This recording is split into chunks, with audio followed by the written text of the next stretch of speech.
থেকে ভাই রে ভাই, এই ভিডিও দেখে কোনো মুসলিম বা ধাক্কা দিয়ে এড়িয়ে যেতে পারবে না, কারণ এটা হচ্ছে আমাদের শেষ ঠিকানা। একদিন আমি আপনি একেবারে চিরতরের জন্য বিদায় নিয়ে চলে যাবো এই শখের দুনিয়া ছেড়ে।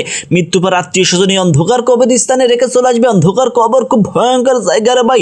এখানে যদি আমল নামা খারাপ থাকলে কবর এতই ভয়ঙ্কর হয়ে যাবে। কবরে আযাব যদি দুনিয়ার মানুষ দেখতে পারতো ভাই, মানুষ পাগল হয়ে যেত। দুনিয়ার বুকে কখনো খারাপ কাজ করতো না। আপনি এই দুদিনের দুনিয়ায় ময়ে পড়ে আল্লাহ পাক রব্বুল আমিনকে ভুলে দুনিয়া পরে যত প্রকার খারাপ কাজ পাবা কাজ জিনা আছে করতেন, একবার ভেবে দেখুন মৃত্যু পর আমল নামা খারাপ থাকলে কবরে আযাব এতই ভয়ঙ্কর হবে।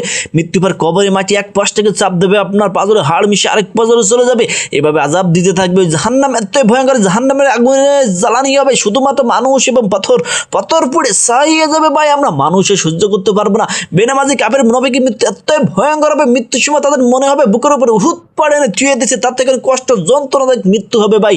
এখনো সময় আল্লাহর পথে ফিরে আসুন, 5 ওয়াক্ত নামাজ পড়ুন। আমরা জাহান্নাম সহ্য করতে পারবো না। ভিডিওটি ভালো লাগলে চ্যানেলটি সাবস্ক্রাইব করে পাশে থাকুন। ভালোবাসার মানুষগুলো।